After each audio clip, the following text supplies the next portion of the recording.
Just like we were saying, Akim, before the camera got cut off, you know, just like the scripture said, what we just read in the book of Proverbs, it say, the fear of the Lord is to hate all evil, pride, and arrogancy. In the forward mouth do he hate. So we supposed to be the same thing, just like we just read in the book of Sirach, chapter 10, verse 7. And I'm going to read it again. Pride is hateful before Yahweh and men. So therefore, to let you know that the man of the Lord, the ones that fear him, is going to hate the same things that he hates, man.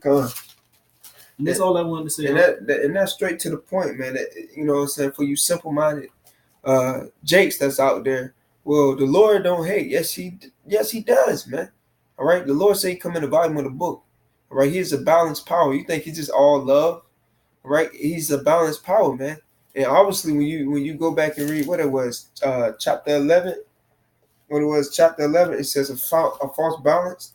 All right, but I'm gonna go ahead and get the next scripture in Matthew, because at the end of the day, man, we're supposed to hate pridefulness, man. We're supposed to hate evil, man.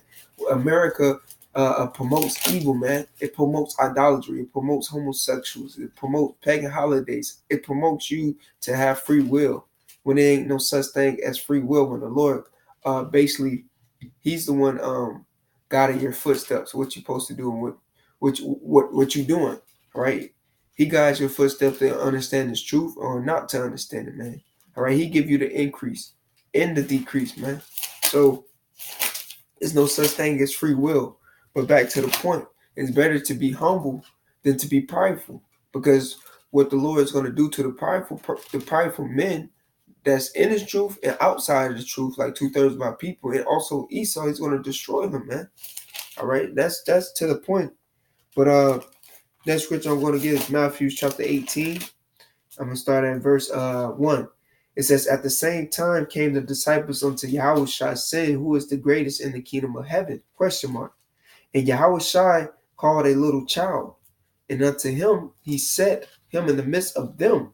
All right, so Yahushua called on a young boy, and he set him. He had him in the midst of the disciples. All right, verse 3. And he said, verily I say unto you, except ye be converted and become a little children, ye shall not enter into the kingdom of heaven. All right, so the Lord said, except you converted and be as little children, ye cannot enter in the kingdom of heaven. Because most children are humble, man. Little kids, man. All right. Mm-hmm. They trust you to tell them the right thing, man, and to guide them, man. So at the same time, we have to be as little children, trusting Yahweh by Shem Shai, being obedient, being humble, because children don't have pride, man. All right. They have to be taught to be prideful. All right. Verse 4.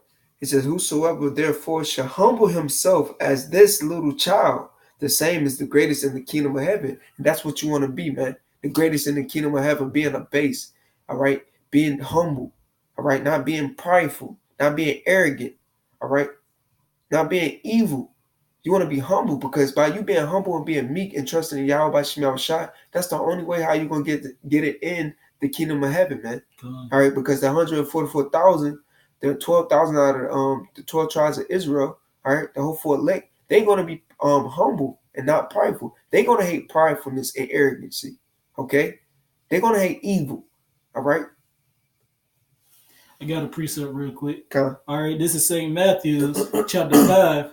I'm going to start at verse 5. Okay. Blessed are the meek, for they shall inherit the earth. You can speak on it. So just like the brother Debar was talking about, man, you got to be as that little child that Yahushua pulled over there to use as an example for the disciples when he was speaking unto them.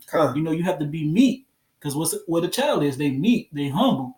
You know, they're willing to learn. You know, that's the same way that you have to be in this truth, I should say. Like you always say, you got to be teachable in this truth, man. Like the brother Mazan always say, man, you got to be teachable. All right, because how are you going to grow or going to learn if you're not teachable? All right, how are you going to get through certain situations if you're not humble? All right, so you got more on that. I'm gonna keep going. Blessed are, this is on St. Matthew chapter 5 verse 6. Blessed are they which do hunger and thirst after righteousness, for they shall be filled. Verse 7. Blessed are the merciful, for they shall obtain mercy. Con. So you got to be merciful in this thing, man.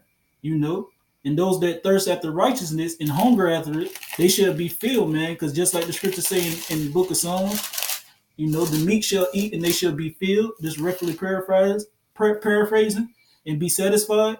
So therefore, man, you got to be humble. You got to remain meek, and be able to be teachable. Just like the brother was mentioning, man. Con. You know, and you got to be merciful in this thing. Merciful how? You merciful in judgment, in handling with people's, you know what I'm saying, spirits, because that's what you're dealing with, man. You're not hurting their flesh. You're dealing with people's spirits out there. So you have to be merciful, man. He said for the ones that be merciful, they're going to obtain mercy. Con. So therefore, you got to show the mercy of David, man. Con. Mercy of David. Next scripture, I'm trying to get this word in the lexicon, but I'm gonna bring this out. Go and you ahead. can speak on it. This is Matthew chapter 23, verse 12. It says, "And whosoever shall exalt himself shall be abased, and he that shall humble himself shall be exalted." Con, and who's those guys that's gonna exalt themselves? Start with the so-called white men, which are prideful. You know, that's what he did in the Renaissance period. You know, what he called iconoclasm, what they called the rebirth. You know, he set himself up as being the most high.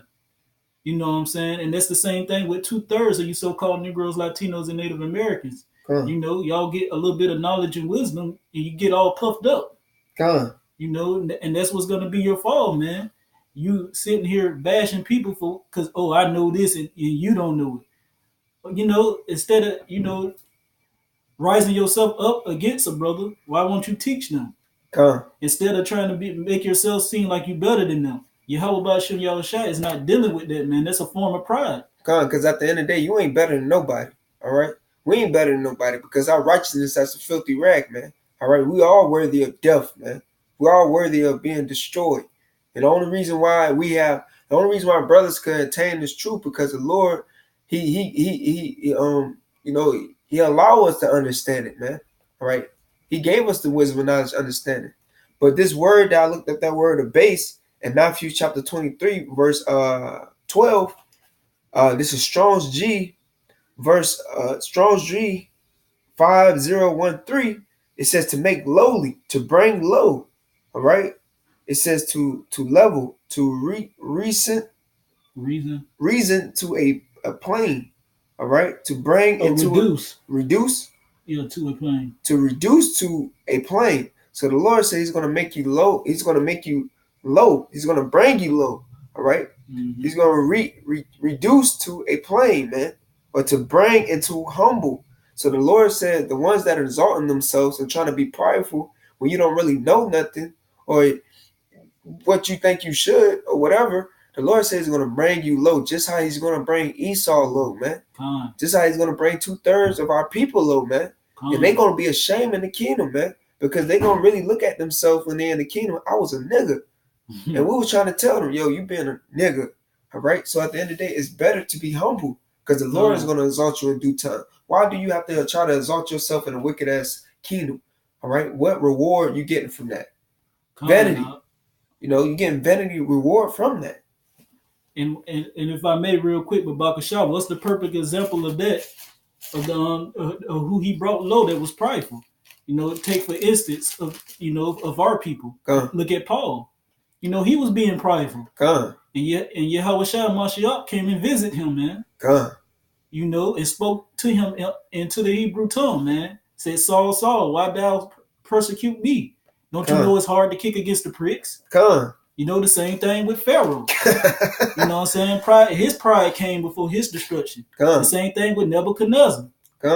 When he told him to go out in the wilderness, you know what I'm saying, and basically let the Lord Yahweh Shem Yahushua speak unto him, but he didn't want to do it. So Yahweh Shem Yahushua had to force him to do it. You know, he brought him low. And that's the same thing he's going to do to, you know, the so-called white man, because he's the mass pridefulest nation on this earth, man. Speaking of that. And 2/3 of you so-called Negroes, Latinos, and Native Americans is being on your father the devil, man. And y'all going to get that judgment. You know? Let me see if I can find that scripture for Esau when it says Obadiah. Yeah, it's Obadiah. All right, this is Obadiah chapter